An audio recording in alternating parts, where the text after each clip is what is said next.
बहराइच की इस पावन धरती पर, जहाँ सुबह की हवा में मंदिर की घंटियों की आवाज़ घुली रहती है, जहाँ हर गली में आस्था सांस लेती है, वहीं आज ये दिव्य संदेश आप तक पहुँच रहा है। ये कोई साधारण उपाय नहीं है, ये कोई जादू या लालच का खेल नहीं है, ये संकेत है माता लक्ष्मी की कृपा का। त्रिशूल, प्रस्तावना, ध्यान से सुनो। यदि ये वीडियो आपके सामने आया है तो इसे संयोग मत समझना, क्योंकि माता लक्ष्मी कभी भी बिना कारण किसी के जीवन में संकेत नहीं भेजती। जिस समय आप ये सुन रहे हैं, उसी समय कहीं ना कहीं आपके जीवन में धन, शांति या स्थिरता को लेकर कोई ना कोई चिंता जरूर चल रही होगी। शायद कर्ज, शायद घर की तंगी, शायद मेहनत के बाद भी फल न मिलना। और ठीक उसी समय ये दिव्य चित्र, ये उपाय आपके सामने प्रकट हुआ। 5. माता लक्ष्मी का स्वरूप, दिव्यता का अनुभव। कल्पना कीजिए, कमल के पुष्प पर विराजमान माता लक्ष्मी स्वर्ण आभा से प्रकाशित, एक हाथ में कमल, दूसरे हाथ से आशीर्वाद बरसाती हुईं। उनके चरणों में शांति है, समृद्धि है, और वो आश्वासन है कि यदि श्रद्धा सच्ची हो तो खाली हाथ कोई नहीं लौटता। ये उपाय क्यों खास है? बहुत लोग पूजा करते हैं, बहुत लोग मंत्र पढ़ते हैं, लेकिन फिर भी कहते हैं सब किया फिर भी कुछ नहीं हुआ। क्यों? क्योंकि उपाय तभी फल देता है जब समय, विधि और भावना तीनों एक साथ हों। ये उपाय उसी क्षण के लिए है जब माता स्वयं संकेत देती हैं। हथेली और भाग्य का रहस्य। हमारी हथेली सिर्फ रेखाओं का खेल नहीं है। हथेली कर्मों का लेखा है, भाग्य का द्वार है। शास्त्रों में कहा गया है, जब किसी विशेष समय हथेली पर विशेष अंक लिखे जाते हैं तो वो मन, कर्म और ऊर्जा तीनों को एक दिशा में मोड़ देता है। 3 अंक, 3 शक्तियाँ। यहाँ 3 अंक हैं। 3, 1 कर्म का, 1 विश्वास का, 1 कृपा का। इन अंकों को सिर्फ लिखना नहीं है, इन्हें महसूस करना है। ये उपाय कब करें? संकेत मात्र, पूरी विधि आगे आएगी। ये उपाय न तो जल्दबाजी में किया जाता है, न ही दिखावे के लिए। जब मन शांत हो, मोबाइल साइड में हो और दिल से सिर्फ एक ही आवाज़ निकले, माता अब आप ही सहारा हो, तभी ये उपाय जीवित होता है। बहराइच की आस्था और माता की कृपा। बहराइच की गलियों में आज भी लोग कहते हैं, जहाँ सच्ची श्रद्धा हो वहाँ चमत्कार छुपा नहीं रहता। ये उपाय उन्हीं लोगों के लिए है जो मेहनत करते हैं, जो किसी का बुरा नहीं सोचते और जो माता को सिर्फ धन नहीं, मार्गदर्शक मानते हैं। महत्वपूर्ण चेतावनी, दिव्य संकेत। इस उपाय को मजाक में न करें, सिर्फ पैसा सोचकर न करें, किसी को नीचा दिखाने के लिए न करें, क्योंकि माता लक्ष्मी सिर्फ धन नहीं देती, वो पात्रता भी देखती हैं। भाग 1 का अंतिम दिव्य वाक्य। यदि आप यहाँ तक ध्यान से सुन पाए हैं तो समझ लीजिए, माता ने आपको अभी छोड़ा नहीं है।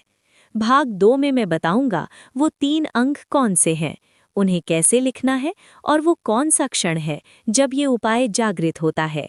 लेकिन उससे पहले मन ही मन माता लक्ष्मी को प्रणाम करें और इतना जरूर कहें, माता मैं तैयार हूँ।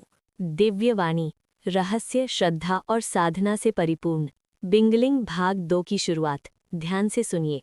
भाग 1 में आपने जाना कि ये उपाय कोई सामान्य प्रक्रिया नहीं है, ये माता लक्ष्मी का संकेत है। आज भाग 2 में मैं वो बात बताने जा रहा हूँ जो हर किसी को नहीं बताई जाती, क्योंकि ये उपाय तभी काम करता है जब इसे सुनने वाला अंदर से तैयार हो।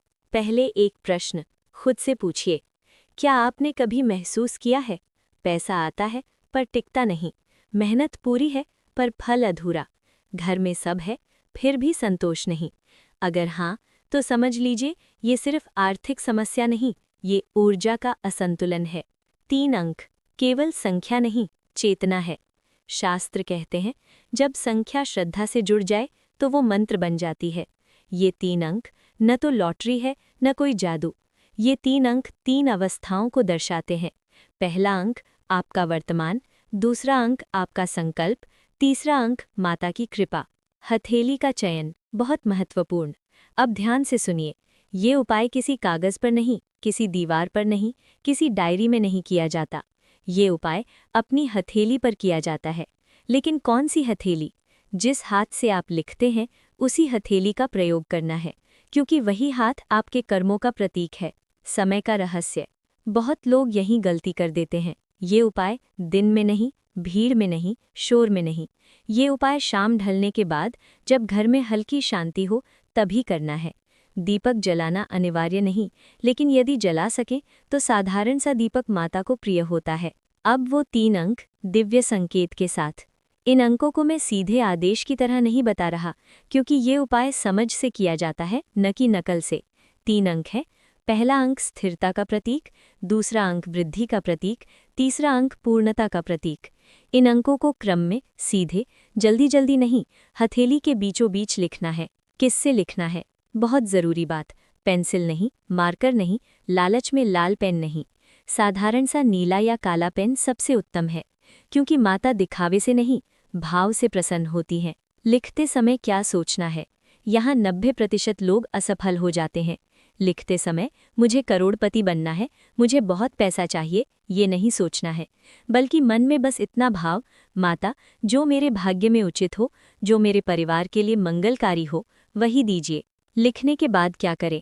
हथेली को 10-15 सेकंड तक देखें, गहरी सांस लें और मन ही मन माता लक्ष्मी का नाम लें। इसके बाद हथेली को तुरंत धोना नहीं है, कम से कम कुछ समय तक उसे वैसे ही रहने देना है। बहराइच की लोक मान्यता। बहराइच के बुजुर्ग कहा करते थे, जो उपाय जल्दी दिखाया जाए वो उतनी जल्दी चला भी जाता है। इसलिए किसी को दिखाना नहीं, फोटो नहीं खींचनी, मजाक नहीं करना। ये आप और माता के बीच का संवाद है, एक सच्ची चेतावनी। अगर ये उपाय सिर्फ दिखावे, लालच या दूसरों से आगे निकलने की भावना से किया गया तो माता कृपा रोक लेती हैं। लेकिन अगर श्रद्धा सच्ची हो तो रास्ते खुलने लगते हैं, अवसर अपने आप आने लगते हैं। भाग 3 का अंतिम दिव्य संदेश। अगर आप यहाँ तक शांति से सुन पाए हैं तो समझ लीजिए आप अकेले नहीं हैं। माता लक्ष्मी आपकी परीक्षा ले रही हैं, ताकि आपको स्थायी कृपा दी जा सके। भाग 3 में मैं बताऊंगा ये उपाय कितने दिन करना है, संकेत कैसे मिलते हैं और वो गलती जो 99% लोग कर बैठते हैं। अंत में बस इतना, माता को धन्यवाद दीजिए, क्योंकि जिसे संकेत मिल जाए उसकी आधी राह यहीं पूरी हो जाती है। यदि आप भाग 1 और भाग 2 पूरे मन से सुनते हुए यहाँ तक पहुँचे हैं तो ये मान लीजिए ये सिर्फ कहानी नहीं रही, ये अब साधना बन चुकी है, क्योंकि माता लक्ष्मी उसी को आगे ले जाती हैं जो धैर्य रख सकता है। सबसे पहले समझिए संकेत क्या होते हैं। बहुत लोग पूछते हैं कि कैसे पता चलेगा कि उपाय काम कर रहा है। ध्यान से सुनिए, माता लक्ष्मी कभी आकर सीधे नहीं कहती मैं आ गई हूँ, वो संकेतों के माध्यम से अपनी उपस्थिति बताती हैं। पहला संकेत, मन का हल्का होना। उपाय के 1-2 दिन बाद आप महसूस करेंगे मन पहले से थोड़ा शांत है, बेवजह की घबराहट कम है, छोटी छोटी बातों पर क्रोध नहीं आ रहा। ये पहला संकेत है कि आपकी ऊर्जा सही दिशा में घूमने लगी है। दूसरा संकेत, अचानक रास्ते खुलना। ध्यान दीजिए, कहीं से पुराना रुका पैसा याद आ जाएगा, कोई व्यक्ति खुद संपर्क करेगा, कोई छोटा अवसर अचानक सामने आएगा। ये चमत्कार नहीं है, ये मार्ग प्रशस्त होना है। तीसरा संकेत, सपनों में शांति। बहुत महत्वपूर्ण संकेत है। यदि आपको उजाला दिखे, पानी या कमल दिखे, सफ़ेद या सुनहरा रंग दिखे, तो समझ लीजिए माता की कृपा आपके आसपास है। अब सबसे ज़रूरी भाग, सावधानियाँ। यहाँ 99% लोग यही गलती कर बैठते हैं। गलती नंबर 1, घमंड। अगर उपाय के बाद थोड़ा सा लाभ मिलते ही आप ये सोचने लगे कि ये तो मैंने कर लिया, तो उसी क्षण कृपा रुकने लगती है। हमेशा ये भाव रखें, ये माता की कृपा है। गलती नंबर 2, दिखावा। उपाय के बाद लोगों को बताना, वीडियो बनाना, कमेंट में लिखना, ये सब ऊर्जा को तोड़ देता है। माता की कृपा शोर में नहीं, मौन में बढ़ती है। गलती नंबर 3, अधैर्य। कुछ लोग कहते हैं 2 दिन हो गए कुछ हुआ नहीं। याद रखिए, बीज बोने के बाद पेड़ उसी दिन फल नहीं देता। इसीलिए उपाय के बाद संयम रखें, अपशब्द ना बोलें, किसी का अपमान ना करें। ये सब कृपा को स्थिर करता है। धन से पहले क्या आता है?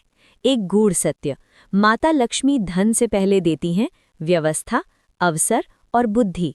जो व्यक्ति इन तीनों को पहचान ले वो कभी खाली नहीं रहता। कभी कभी उपाय के बाद छोटी परेशानी आती है, घबराइए मत, ये पुरानी रुकावटों का टूटना होता है। बस इतना करें, मन ही मन कहें, माता मैं आपके साथ हूँ। भाग 3 का अंतिम दिव्य संदेश। अगर आप यहाँ तक शांति से सुन पाए हैं तो समझ लीजिए माता लक्ष्मी आपको सिर्फ धन नहीं, स्थिर जीवन देना चाहती हैं। ये उपाय आपको बदलने नहीं, आपके मार्ग को साफ करने आया है। अंतिम वाक्य बहुत ध्यान से सुनिए। जिसे संकेत मिल जाए उसे सबूत नहीं चाहिए, और जिसे धैर्य आ जाए उसे कमी नहीं रहती। माता लक्ष्मी को मन ही मन प्रणाम करें। भाग 4 की शुरुआत। अब ध्यान और भी गहरा रखें।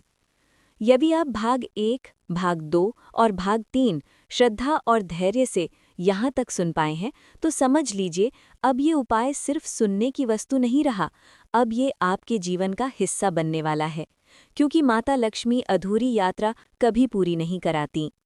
एक गूढ़ सत्य, कृपा क्यों टिकती नहीं? बहुत लोग कहते हैं माता ने दिया तो लेकिन फिर चला गया। ये माता की कमी नहीं, ये मानव की तैयारी की कमी है। धन आना कृपा की शुरुआत है, लेकिन धन का टिकना चरित्र की परीक्षा है। फरना, माता लक्ष्मी किसे छोड़ देती हैं? ये कठोर सत्य है, लेकिन जानना जरूरी है। माता लक्ष्मी उसे छोड़ देती हैं जो कृतज्ञ नहीं होता, जो दूसरों को नीचा दिखाता है, जो धन आने के बाद अहंकार में डूब जाता है।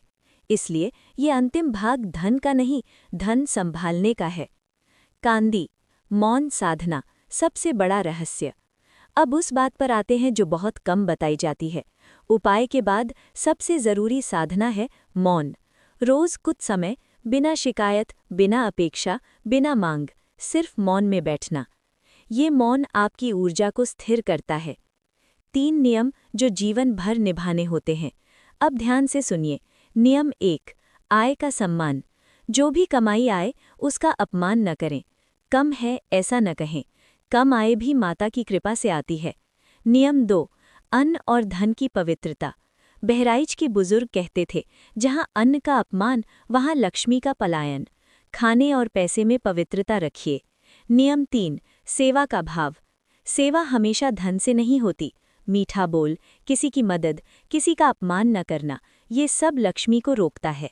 जब धन आए तब क्या करें? ये बहुत महत्वपूर्ण है। धन आने लगे तो तुरंत दिखावा न करें, तुलना न करें, अहंकार न पालें। बस इतना करें, मन ही मन कहें, माता धन्यवाद। अंतिम संकेत, स्थायी कृपा का लक्षण। जब माता की कृपा स्थायी हो जाती है, घर में बिना कारण शांति रहती है। निर्णय सही होने लगते हैं, गलत लोग खुद दूर हो जाते हैं। ये सबसे बड़ा धन है। बहराइच की अंतिम सीख। बहराइच की मिट्टी एक बात सिखाती है, जो धीरे चलता है वही दूर तक जाता है। माता लक्ष्मी भी उसी के साथ चलती हैं जो संयम रखता है। भाग 4 का अंतिम दिव्य संदेश। अगर आप यहाँ तक शांत मन से पहुँचे हैं तो समझ लीजिए आपने माता लक्ष्मी का द्वार खटखटाया नहीं, खोल लिया है। अब माँ आएंगी भी और रुकेंगी भी। अंतिम वाक्य, पूर्णता का वचन। जिसे माँ मिल जाए उसे डर नहीं रहता, और जो मौन सीख ले उसके घर कमी नहीं आती।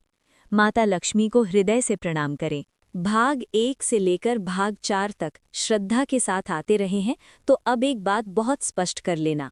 अब आप सिर्फ श्रोता नहीं हैं, अब आप दीक्षित साधक हैं। क्योंकि हर कोई उपाय सुन सकता है, लेकिन हर कोई उसे जीने की हिम्मत नहीं रखता। दीक्षा क्या होती है? बहुत गूढ़ अर्थ। दीक्षा का अर्थ ये नहीं कि आपने कोई मंत्र याद कर लिया, आपने कोई विधि कर ली। दीक्षा का अर्थ है, पहला, आपके सोचने का तरीका बदल गया, आपकी प्रतिक्रिया बदल गई, आपका लालच धैर्य में बदल गया। यहीं से माता लक्ष्मी आपको पहचानती हैं।